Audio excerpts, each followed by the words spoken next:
तो सबसे पहले देखते हैं इनका जन्म कब हुआ था।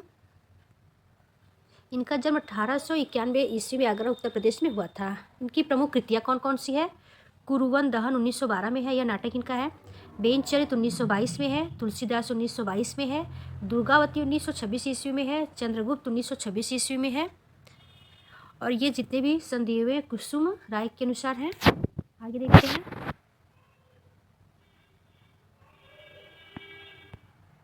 अब इनका देखते हैं प्रश्न कौन कौन सा है। प्रश्न, चुंगी की उम्मीदवारी 1914 ईस्वी में, रबड़ धो धो के 1926 में महत्वपूर्ण है। विवाह विज्ञापन 1927 ईस्वी में है। मिस अमेरिकन 1929 ईस्वी में है। इन्होंने रीति काव्य की रूढ़िबद्ध भाषा का विरोध किया। इन्होंने अपनी काव्य रचना में कजरी लावनी पदों का प्रयोग किया है। किसने अपनी काव्य रचना में कजरी लावनी का प्रयोग किया है, तो भट्ट जी ने किया है। आगे देखते हैं।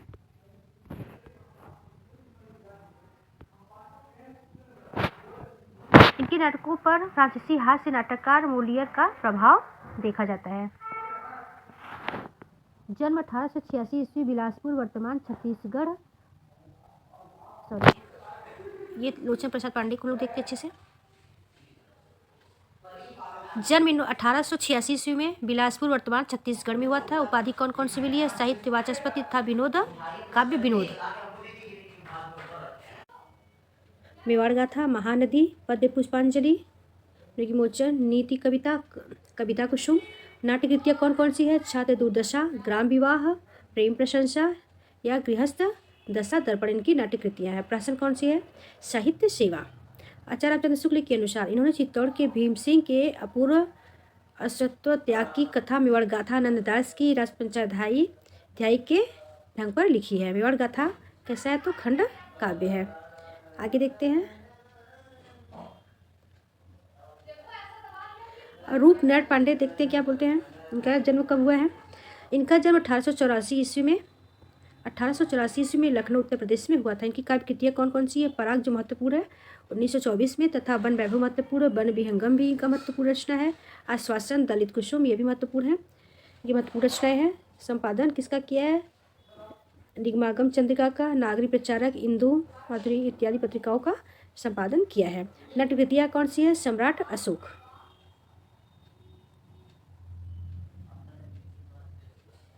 अब देखते हैं हम लोग गिरिधर नवरत्न को।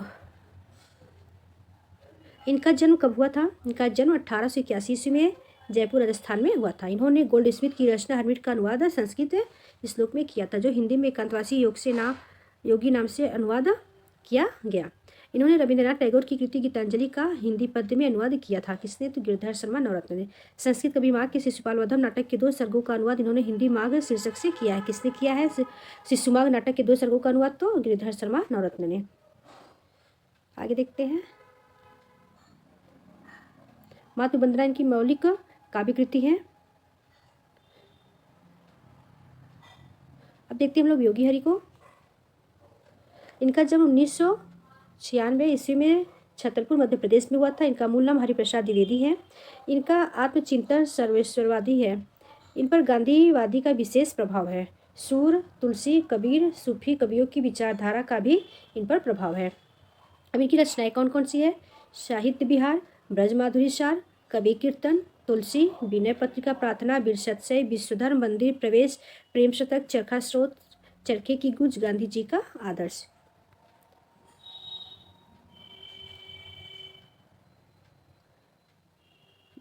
आगे देखते हैं।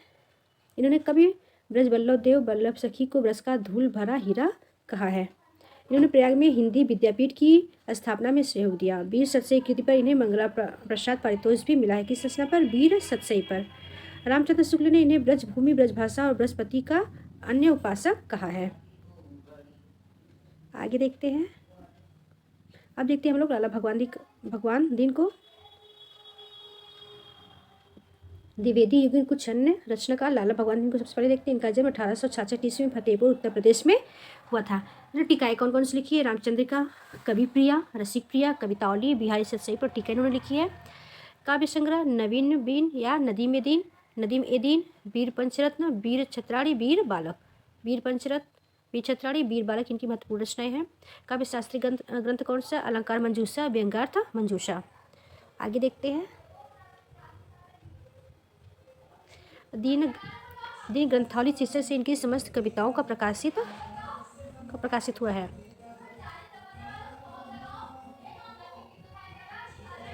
इन्होंने छायावादी रूमानी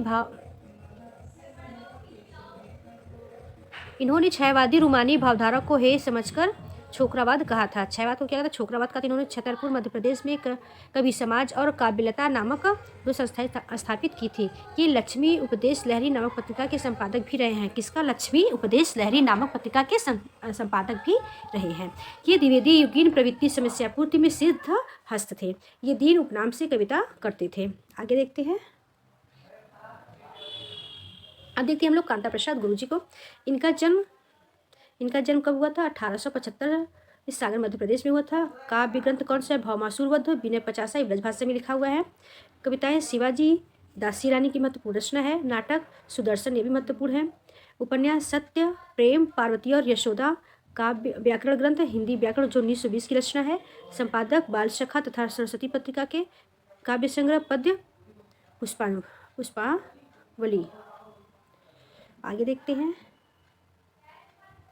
अब देखते हैं हम लोग बाल मुकुंद गुप्त जी को। इनका जन्म 1865 ईस्वी में हरियाणा में हुआ था।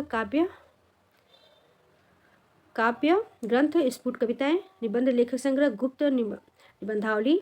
संपादन उर्दू अखबार अखबारे चुनार तथा कोहनूर एवं हिंदी पत्र हिंदुस्तान हिंदी, बंगवासी और भारत मित्र के संपादक रहेंगे। शिव शंभू की चिट्ठी की बहुत ही महत्वपूर्ण रचना है। कई बार एग्जाम में पूछा गया है। हो सकता है एग्जाम में दोबारा रिपीट हो, तो इसको भी आप लोग अच्छे से याद रखिएगा। इनकी ख्याति प्राप्त रचनाएं जो गद्य विधा में है। आगे बढ़ते हैं। आचार्य महावीर प्रसाद द्विवेदी से अनिश्चितता शब्द को लेकर तथा लज्जाराम मेहता से शेष शब्द को लेकर इनका विवाद रहा। बद्री नारायण चौधरी हिंदी बंगवासी को भाषा गढ़ने की टकसाल कहते हैं। अब देखते हैं मुकुटधर पांडे जी को। इनका जन्म 1895 ईस्वी बिलासपुर वर्तमान छत्तीसगढ़ नाम से प्रसिद्ध है। काव्य ग्रंथ कौन कौन सा है? तो काव्य कानन कुसुम, आशु, प्रेम प्रबंध, शैल बाला, लक्ष्मा, परिश्रम, समाजकंटक, हृदयदान, कार्तिक महात्म्य, इटालियन युवक। अब आचार्य रामचंद्र शुक्ल ने इन्हें छायावाद का प्रवर्तक माना है। किसे? मुकुटधर पांडे जी को। हिंदी साहित्य में छायावाद शब्द का पहली बार प्रयोग इन्होंने ही किया। किसने किया है? मुकुटधर पांडे ने। आगे बढ़ते हैं।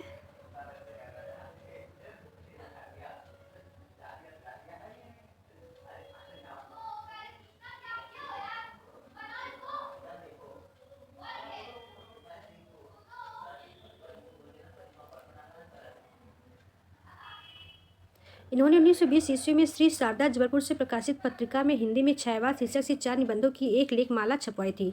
आचार्य रामचंद्र शुक्ल इन्हें आधुनिक काल के प्रकरण 4 में काव्यखंड की नई धारा के तृतीय उत्थान में रखते हैं। अब देखते हैं हम लोग श्रीधर पाठक जी को। बच्चन सिंह के अनुसार इनका जन्म देखते हैं। इनका जन्म कहाँ हुआ था? आगरा में 1949 में, 59 में। बच्चन सिंह के अनुसार उनकी मौलिक काव्य कृतियाँ जगत सच्चाई सार 1888 में, गुणवंत हिमंत 1900 में, कश्मीर कुसुम 1904 में, भारत गीत ये भी महत्वपूर्ण है 1928 में तथा स्वर्गीय बिगड़ा। अनुदित ग्रंथ गोल्ड स्मिथ के हर्मिट, डिजर्टेड विलेज तथा ट्रेवल कृति का हिंदी में क्रमशः एकांतवासी योगी, उजड़ ग्राम तथा श्रांत पथिक शीर्षक के अनुवाद किया। अब देखते हैं श्रीधर पाठक की अन्य रचनाएं कौन कौन सी है।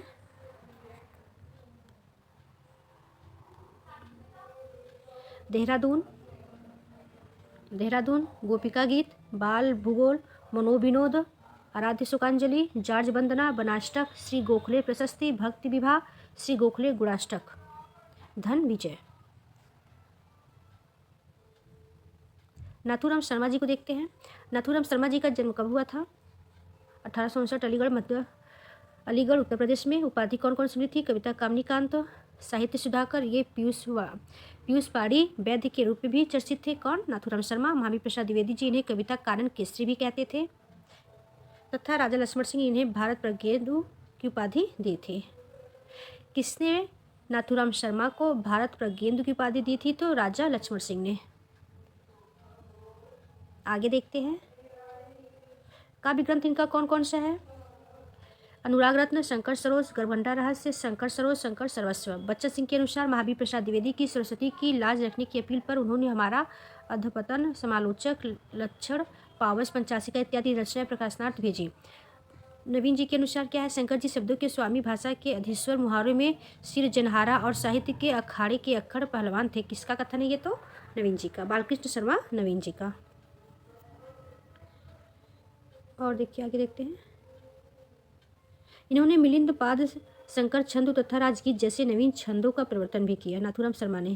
किसका? मिलिंद पाद, शंकर छंदो का।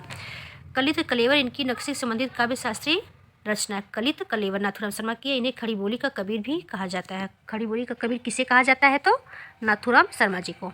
अब द्विवेदी युग सतसई परंपरा को देखते हैं हम लोग। है रामचरित उपाध्याय की ब्रज सतसई है। मदन मोहन गोस्वामी की राष्ट्र सतसई है। आगे देखते हैं। महेश चंद्र प्रसाद की स्वदेश सतसई है। अयोध्या सिंह उपाध्याय हरिऔध की हरिऔध सतसई है। वियोगी हरि की वीर सतसई है। शिवरत्न शुक्ल की सीरस नीति सतसई है। ये महत्वपूर्ण सतसई है। चलिए तो आगे देखते हैं। और है अब देखते द्विवेदी युगीन कुछ अन्य रचनाएं एवं रचनाकार। रचना तथा रचनाकार। काव्य कल्पद्रुम, अलंकार प्रकाश, सेठ कन्हैयालाल पोद्दार, हिंदी कॉमेडी अंबिका प्रसाद वाजपेयी, माधवी कादम्बरी, मानवी सुमना, ज्योतिषमती संचिता, गोपाल सर सिंह, कृषक क्रंदक, राष्ट्रीय मंत्र, गया प्रसाद शुक्ल स्नेही, ये भी राष्ट्रीय मंत्र भी महत्वपूर्ण है। राष्ट्रीय बिगड़ा, त्रिशूल तरंग, ये स्नेही तथा त्रिशूल दोनों नाम से लिखते थे। आगे देखते हैं। दैत्यवंश श्रावण महाकाव्य किसका है? हरदयालु सिंह का है। गज मोक्ष कृष्ण गीतावली कृष्ण कवि का है। अब देखते हैं परीक्षा उपयोगी कुछ तत्व। क्यों पले पीस कर किसी को तू, मैं पॉलिसी बुरी तेरी, हम चरहे चाहते पटाना ही पेट तुझसे पटी नहीं। ये काव्य पंक्तियाँ अयोध्या सिंह उपाध्याय द्वारा रचित है। किस रचना की है? तो चोखे चौपते। प्यारे जीवे जग हित करे गे चाहे ना आवे, यह काव्य पंक्ति भी हरिऔध जी की है। मेरा जीवन मूर प्राण धन अहो, अंज लैना प्यारी बोला उत्कंठित होकर वह, अहो प्रीति जग से न्यारी। श्रीधर पाठक की है। ये भी एकांत वासियोगी की है। मेरा जीवन मूर प्राण धन, इतना भी याद कर लेंगे, समझ में आ जाएगा। दो शब्दों को पकड़ लीजिएगा आप लोग। आगे देखते हैं।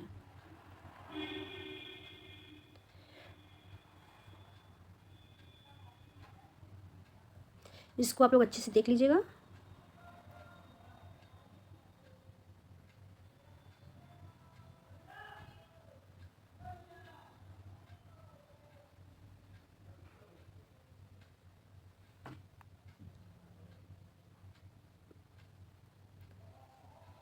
तो आज हम लोगों ने द्विवेदी को पढ़ के समाप्त कर लिया है।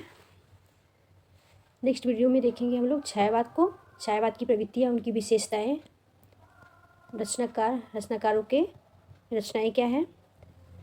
तो आज के लिए इतना ही। अगर मेरी वीडियो आप लोग को अच्छी लगे, मेरी क्लास अच्छी लगे तो लाइक और सब्सक्राइब और शेयर ज़रूर करिएगा।